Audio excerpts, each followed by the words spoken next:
आदित्य हूर को अपनी बाहों में पकड़े हुए वहाँ से जाने के लिए होता है, पर तभी वो पागल कायरा आदित्य का हाथ पकड़ते हुए उससे कहती है, नहीं, मैं आपको नहीं जाने दूंगी।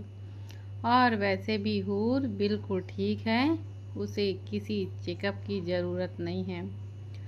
तभी आदित्य सबसे पहले कायरा के हाथ की तरफ देखता है और फिर अपनी बेहद सर्द आवाज़ में उससे कहता है, मेरा हाथ छोड़ो। और तुम्हारी हिम्मत भी कैसे हुई मुझे छूने की और मुझे रोकने की।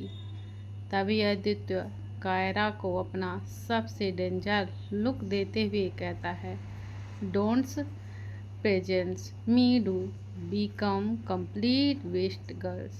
This want to be go good for you as well.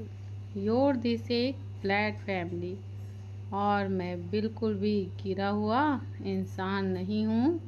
और तुम्हारी छोटी केयर के लिए बता दूँ कि वहाँ मेरे अलावा एक नर्स भी होगी।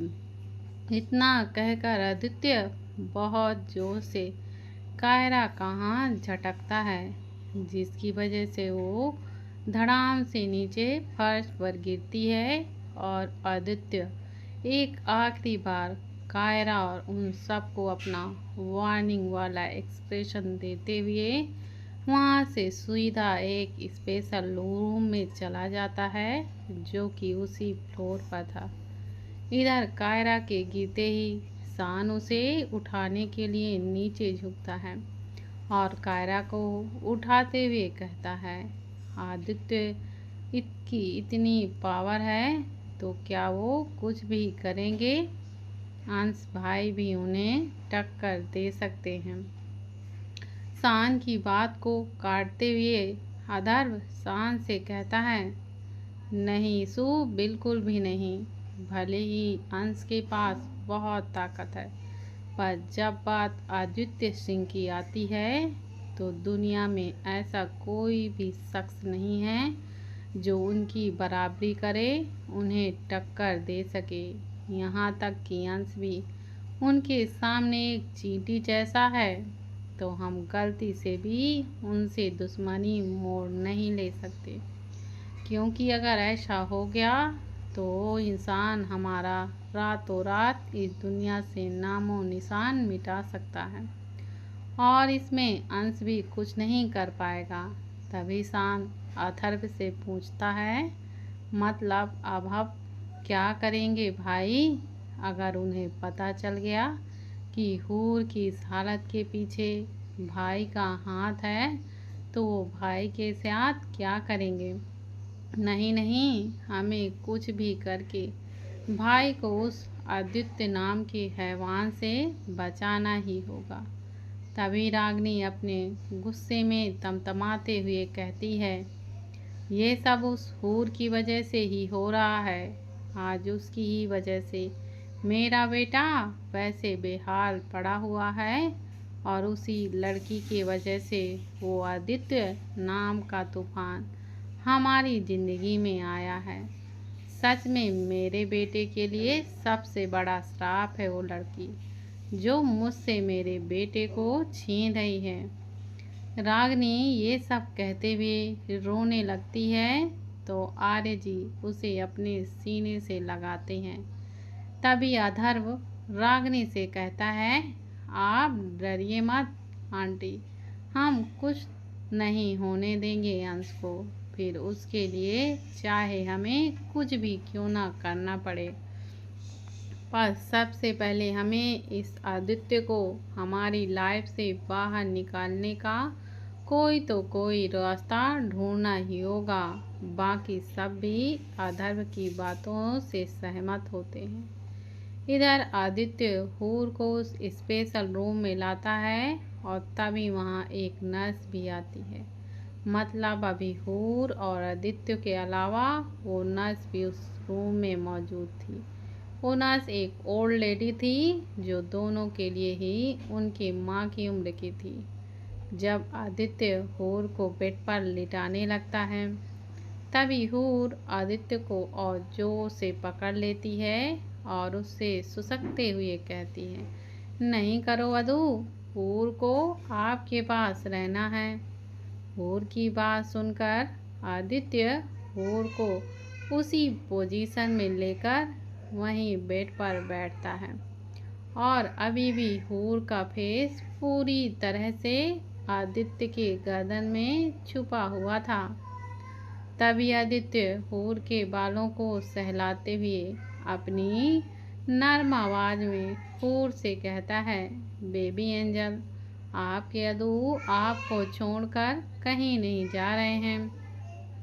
बस अदू को हूर की औची को सूबी तो करना है ना, और इसके लिए अदू को उसकी एंजल को बेड पर सिलाना होगा ना।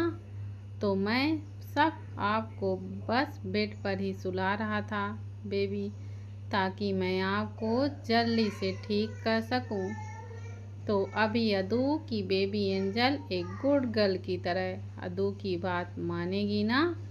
आदित्य की बात सुनकर हूर आदित्य की तरफ देखती है और फिर अपनी आँखों को बार बार बंद चालू करते हुए बड़ी ही मासूमियत में आदित्य से पूछती है, आप गंदे डॉक्टर अंकल को नहीं बुलाओगे ना हूर को देखने के लिए। हूर को याद है जब हूर को औची होती थी तभी मम्मा हूर को उन गंदे अंकल डॉक्टर के पास लेकर जाती थी और वो गंदू से अंकल हूर को बिग वाला इंजी भी देते थे।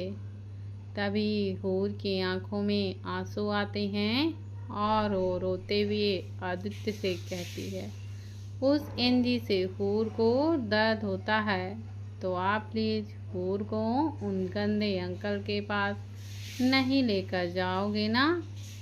हूर की बात सुनकर आदित्य हूर को अपनी गोद में बिठाता है और फिर उसके टमाटर से भी ज़्यादा लाल और फूले हुए गालों को सहलाते हुए उससे कहता है, नहीं बेबी अदू आपको किसी भी गंदे अंकल के पास नहीं लेके जाएंगे और आपको उनके पास जाने की बिल्कुल भी ज़रूरत नहीं है। जब अदू आपके पास हैं आप ना बिल्कुल भी डरो नहीं, क्योंकि कोई गंदे अंकल नहीं, खुद आपके अदू आपका पेन गायब कर देंगे और फिर मेरी इस क्यूटी पाई को कोई भी पेन नहीं होगा। बट उसके लिए मेरी प्रिंसेस को एक गुड गर्ल बनना होगा और अदू आपसे जो कुछ भी बोलेंगे और पूछेंगे उसका आप सही सही जवाब देना होगा। ठीक है बेबी एंजल। हूर बिना कुछ बोले सिर्फ अपना सर हाँ में हिलाती है, जिसे देखकर आदित्य के चेहरे पर एक छोटी सी स्माइल आ जाती है। तो वहीं उन दोनों को ऐसे देखकर और ख़ासकर आदित्य का हूर के लिए इतना सॉफ्ट नेचर और केयर देखकर उस नर्स के भी चेहरे पर एक छोटी सी स्माइल आ जाती है। तभी आदित्य हूर के माथे पर किस करते हुए उससे कहता है, गुड गर्ल। फिर आदित्य हूर को उसके पीठ के बल पर बेड पर सुला देता है। बट जैसे ही हूर की पीठ उस बेड के कांटेक्ट में आती है तभी फिर से उस बच्ची के मुंह से चीख और उसकी आंखों से लगातार आंसू बहने लगते हैं। हूर जोरों से रोते हुए आदित्य से कहती है, नहीं ऐसे नहीं, हूर को बहुत दुख हो रहा है। हूर की दर्द भरी बात सुनकर वो दोनों आदित्य और नर्स झट से समझ जाते हैं और फिर आदित्य हूर को उसके पेट के बल सुलाता है। इस वक्त हूर ने हॉस्पिटल का ड्रेस पहना हुआ था जो ब्लू कलर का टॉप और पैंट था। हूर को उसके पेट के बल सुलाने के बाद आदित्य बहुत धीरे से हूर का टॉप पीछे से ऊपर करता है, पर जैसे जैसे वो टॉप ऊपर की तरफ उठा रहा था। वैसे वैसे हूर की सिसकियां बढ़ रही थी, जिससे आदित्य को ये बात साफ साफ समझ आ रही थी कि हूर को हद से ज़्यादा तकलीफ हो रही है, जिसे वो बेचारी बच्ची सहन तक नहीं कर पा रही थी। आदित्य हूर का टॉप पीछे से पूरा ऊपर उठा देता है, पर जैसे ही उसकी नज़र हूर की बुरी तरह से जख्मी पीठ पर पड़ती है, वह गुस्से में चिल्लाता है, oh my God, what the fuck this shit यार। आदित्य की इतनी ऊंची आवाज़ सुनकर हूर खुद घबरा जाती है, जिसकी वजह से उसकी बॉडी पूरी तरह से कांपने लगती है। तो वहीं उस नर्स की आंखों में भी पानी आ जाता है।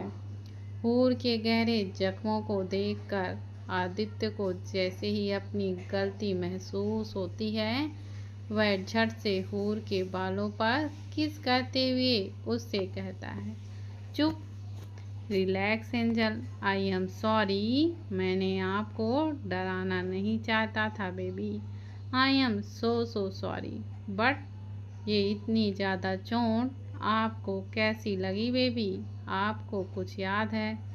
तभी हूर उस पिलो में अपने मुंह को छिपाते हुए आदित्य से कहती है, हूर को बिल्कुल भी नहीं पता दूँ कि क्या हुआ और हूर को इतनी आउची क्यों हो रही है, पर आप इसे बंद करो ना, हूर को बहुत जल रहा है। हूर के फ्रेश वाउंड्स को देखकर आदित्य की आंखों में भी आंसू आ जाते हैं, पर वो अपने आंसुओं को साफ करते हुए हूर से कहता है, कोई बात नहीं बेबी अंजल, आदू अभी बस थोड़ी देर में आपकी पेन को गायब कर देंगे, आप बस थोड़ी सी हिम्मत रखिए, और वैसे भी आप तो मम्मा और अदू का बहुत ही स्ट्रांग बेबी हो ना। हूर बिना कुछ बोले सिर्फ अपना सिर हाँ में हिला देती है। तभी ये आदित्य हूर के जख्मों की तरफ देखकर गुस्से से अपनी दोनों मुट्ठियों को कसता है, और उसकी दोनों मुट्ठियों बहुत ज़्यादा कसने की वजह से भी आदित्य के दोनों हाथों की नसें बिल्कुल उभर कर दिखाई देने लगती हैं। तभी आदित्य अपने दांत को पीसते हुए अपने मन में कहता है, किस दरिंदगी की इतनी हिम्मत हुई इस मासूम सी बच्ची पर इस तरह से अपना गुस्सा निकालने की। It has really closed the extent of the curiosity. बच्ची की पूरी बैग पूरी तरह से बाउंड से भरी हुई है, और अभी तो ये सूझ भी गई है। गॉड, कितनी तकलीफ हो रही होगी इसे ये बाउंड्स देखकर। मैं यकीन के साथ कह सकता हूँ कि ये कोई नॉर्मल चोट तो नहीं है। ऐसे लग रहा है कि बच्ची को किसी लेदर की चीज़ से मारा है, जैसे कोई हंटर या फिर बेल्ट। जिसने भी ये मेरी बेबी एंजल के साथ किया है ना, वो अपनी मौत की उल्टी गिनती गिनना शुरू कर दे, क्योंकि मैं उस इंसान को इतनी आसानी से बिल्कुल भी नहीं छोड़ूंगा। बस एक बार मुझे पता चले कि ये महान काम किस जल्लाद ने किया है। तभी आदित्य बहुत ही हल्के से हूर की पीठ को टच करता है, पर तभी हूर अपनी सबसे ऊंची आवाज़ में चीखती है, जिसे देखकर आदित्य सच में बहुत ही ज़्यादा परेशान हो जाता है। फिर आदित्य हूर से कहता है, बेबी एंजल, कुछ नहीं हुआ है, ये बिल्कुल ठीक हो जाएगा बेटा, आप बस थोड़ी सी हिम्मत रखिए। हूर को इस तरह से रोता हुआ देख आदित्य अपने आप से अपने मन में ही कहता है, जख्म काफ़ी गहरे हैं, और ऐसे में उन जख्मों को ट्रीट करना बहुत ज़्यादा ज़रूरी है, पर बच्ची इतना दर्द बर्दाश्त ही नहीं कर पाएगी। I need to give her injection fast, जिससे बच्ची कुछ ही देर में सो जाएगी और फिर उसके सोने के बाद मैं उसका ट्रीटमेंट स्टार्ट कर सकता हूँ। हाँ, यही सही रहेगा। आदित्य अपने पास में मौजूद टेबल की तरफ देखता है जहाँ अभी एक ट्रे रखी हुई थी। आदित्य उस ट्रे में से इंजेक्शन लेता है और फिर उसे न्यू सिरिंज में भरता है। हूर का मुंह पिलो में होने की वजह से उसे तो कुछ पता ही नहीं चलता। उसी सिचुएशन का फायदा उठाते हुए आदित्य बहुत ही धीरे से अल्कोहल एब्जॉर्ब से हूर के हाथ को क्लीन करता है और फिर अगले ही पल आदित्य उस इंजेक्शन को हूर के हाथ में इंजेक्ट कर देता है। अचानक से अपने हाथ में एक तेज दर्द महसूस होते ही हूर जब अपने हाथ की तरफ देखती है तब तक आदित्य वे इंजेक्शन उसके हाथ में से निकाल लेता है। तो हूर को कुछ भी पता नहीं चलता कि आदित्य ने उसे इंजेक्शन लगाया था। हूर को ऐसे देखकर आदित्य उससे पूछता है, क्या हुआ बेबी एंजल, कुछ फील हुआ आपको? आदित्य का सवाल सुनकर हूर अपना प्यारा सा पाउच बनाते हुए आदित्य से कहती है, हाँ हाँ। हूर को लगा कि उसके हाथ में कुछ लगा हुआ है। हूर को अचानक से दर्द भी हुआ। तभी आदित्य हूर के माथे पर जमे पसीने को साफ करते हुए उसके माथे पर किस करता है और फिर एक छोटी सी स्माइल के साथ हूर से कहता है, अरे देखिए, कुछ भी तो नहीं है। लगता है मेरे बेबी एंजल ने कोई गंदा सा ड्रीम देख लिया होगा, तो इसी वजह से आप डर गए होगे बेटा। अच्छा, अभी यदु की बेबी गुड एंजल अपनी आंखें बंद करेगी और फिर निन्नी करेगी। जब आप अपनी नींद पूरी करके उठोगे ना, तब तक आपका पेन भी सो हो जाएगा। आदित्य की बात सुनकर हूर अपनी चमकती हुई आँखों से उससे पूछती है, सच्ची यदु?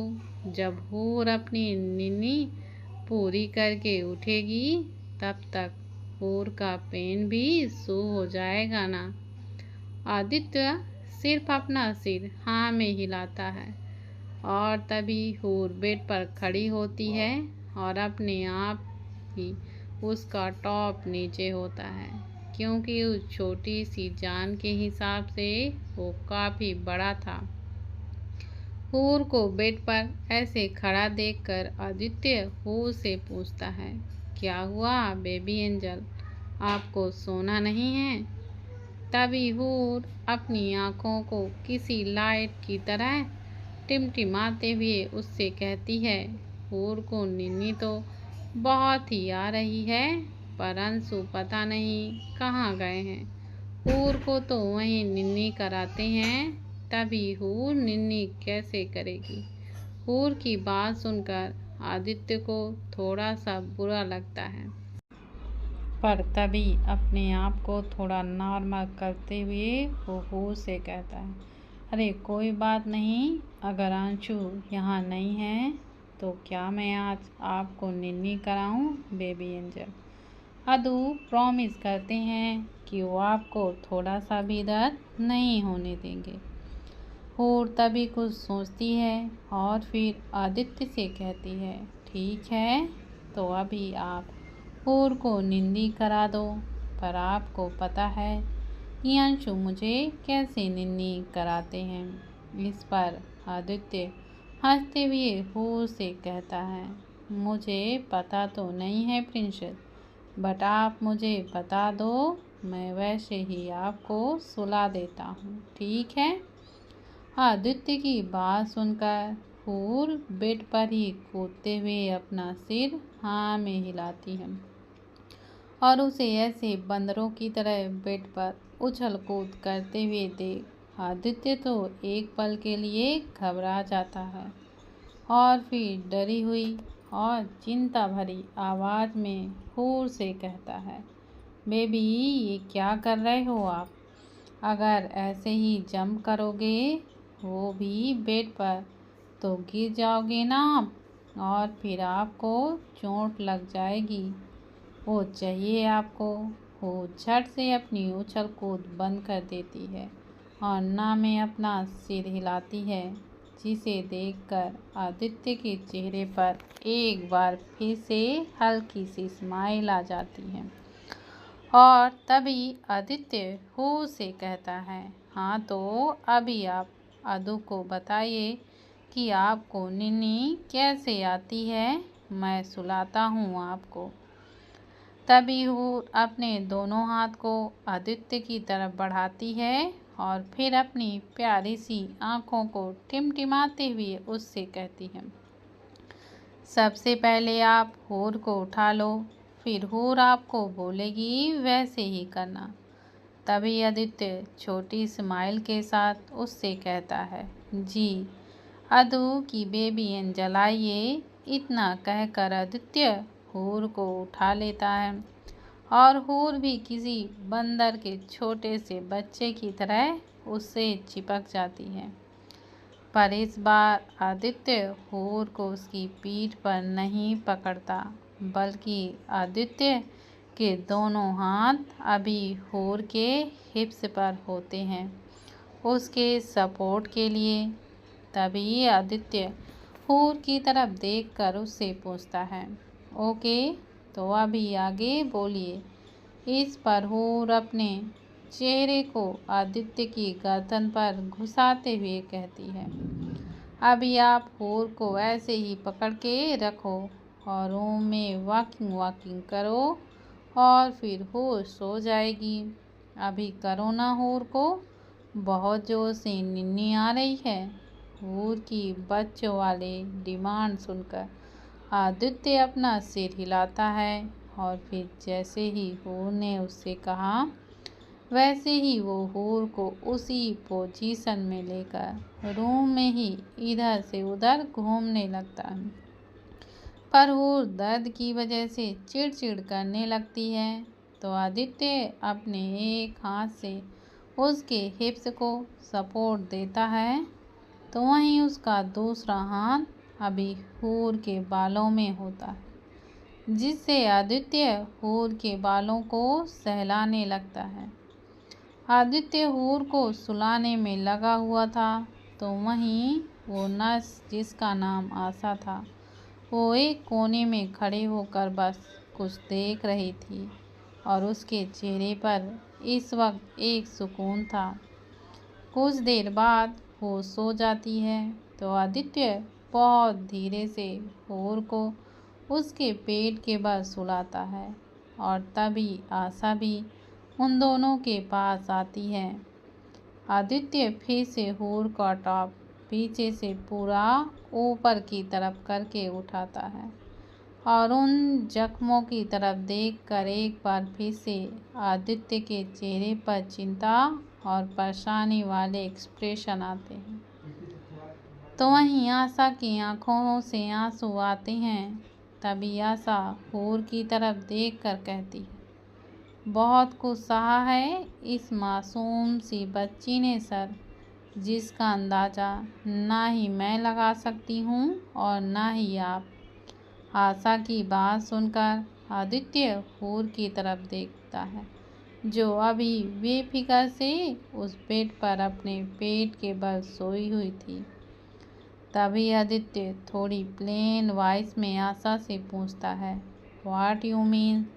और क्या हुआ है इस बच्ची के साथ? इतना बुरा होने के बाद भी कुछ ऐसा है जो पता नहीं है मुझे। तभी आशा थोड़ा सा घबराते हुए आदित्य से कहती है, मैं यहाँ सिर्फ एक मामूली सी नर्स हूँ सर, और ऐसे में मैं आपको कुछ भी नहीं बता सकती। बात मेरी नौकरी की है और मेरे घर में कमाने वाली सिर्फ मैं हूँ। ऐसे में मैंने आपको कुछ भी बता दिया और उसके बदले में मुझे अपनी नौकरी खोनी पड़ी तो? नहीं नहीं, मैं आपको नहीं बता सकती। हाँ, पर एक बात मुझे आपको बताना है जो मुझे पता है। इस बच्ची के साथ बहुत ही नाइंसाफ़ी की गई है और उसी की सज़ा है जो ये बच्ची इस वक्त भुगत रही है। मैं आपसे एक विनती करती हूँ सर, प्लीज़ आप इस मासूम को यहाँ से लेके जाइए। और आप खुद एक बहुत बड़े डॉक्टर हैं, तो इस बच्ची को ठीक करिए। इस मासूम ने तो कभी खुशी देखी ही नहीं है। यहाँ तक कि इस बच्ची को तो पता ही नहीं है कि खुशी होती ही क्या है। पर इसे भी तो खुश रहने का हक है ना। अगर ये यहाँ रही तो पक्का कभी खुश नहीं रह पाएगी और वो लोग इसे ताने मार मार कर इसका जीना मुश्किल कर देंगे। जहाँ खुद अपने ही अपनी खुशियाँ छीनने में लगे रहते हैं ना, वहाँ कोई इंसान चाह कर भी खुश नहीं रह सकता। पर ये बच्ची तो हद से ज़्यादा मासूम है और अभी इसकी ये हालत बिल्कुल भी नहीं है कि वो फिर से उस नर्क जैसी ज़िंदगी और उन स्वार्थी लोगों के पास जाए जो इसके अपने होने का सिर्फ दिखावा करते हैं, पर असल में वो तो किसी दुश्मन से भी गए हुए गुजरे हैं। प्लीज़ आप इस बच्ची को अपने साथ यहाँ से लेकर जाइए। इसकी आदत जाने की वजह से इसे कुछ भी याद नहीं है और ना ही इसे कुछ पता है कि इसके साथ अब तक क्या क्या हो रहा था और किस हैवान ने इस बच्ची की ऐसी हालत की। तभी आदित्य अपनी सख्त आवाज़ में आशा से पूछता है, आपको पता है कि किसने इसकी ऐसी हालत की है? तभी आशा आदित्य से कहती है, मैं आपको इस बारे में कुछ भी नहीं बता सकती सर, वो आपको खुद पता लगाना होगा। आदित्य अपना सिर हिला देता है और फिर अपने मन में कहता है, I swear to you my baby angel, कि जिन भी लोगों ने आपके साथ इतना ज़्यादा बुरा किया है ना, मैं उन लोगों को चैन से नहीं जीने दूंगा। ऐसी तबाही आएगी उनके ज़िंदगी में जिसके बारे में कभी किसी ने सोचा भी नहीं होगा और वो तबाही खुद आदित्य बीर सिंह लेकर आएगा। तभी आदित्य हूर की तरफ देखकर पीछे से उसके बालों पर किस करते हुए उससे कहता है, आप मेरे लिए बहुत स्पेशल हो बेबी एंजल और अब किसी भी कीमत पर मैं आपको अपने आप से दूर नहीं जाने दूंगा। इतना कहकर आदित्य आशा की तरफ देखकर उसे कुछ इशारा करता है, तो आशा उस इशारे को समझते हुए झट से आदित्य को एक ट्रे देती है जिसमें कुछ ऑयलमेंट्स, दवाइयाँ और ड्रेसिंग करने के लिए चीज़ें होती हैं। आदित्य सबसे पहले हूर के जख्मों को साफ करता है और फिर उसे ट्रीट करता है और हूर के जख्मों को सूखने के लिए इंजेक्शन भी लगा देता है। तभी उसे हूर की बात याद आती है और वो अपने मन में सोचता है, बेबी ने तो बताया था कि उसे उसके लोअर पार्ट पर भी पेन हो रहा है। तभी आदित्य अपने फ़ोन पर किसी का नंबर डायल करता है और जब वो इंसान फ़ोन उठाता है तब आदित्य अपनी सख्त आवाज़ में उससे कहता है, hello Nidhi, where are you? Okay, you are out at this time, but as soon you come back to Bombay tomorrow, I want you be the present in the hospital and it's very important. Did you understand my point? Okay then, see you tomorrow. इतना बोलकर Aditya phone को cut कर देता है और फिर वहाँ खड़ी आशा की तरफ देखकर उससे कहता है, अब आप यहाँ से जा सकती हैं। मैं हूँ यहाँ बच्ची का ध्यान रखने के लिए। आदित्य की बातें सुनते ही आशा अपना सिर हिला देती है और एक बार हूर की तरफ देखकर वह वहाँ से बाहर की तरफ चली जाती है। तो आदित्य वहीं हूर के पास बेड में बैठकर जो एक छोटा सा स्टूल पड़ा था उस पर बैठ जाता है। आदित्य सोती हुई हूर को देखता है और फिर धीरे से उसका एक हाथ पकड़ता है और उसके हाथ पर किस करता है। ऐसे ही कुछ घंटे बीत जाते हैं पर आदित्य वहाँ से हिलता भी नहीं है, वहीं बैठा रहता है।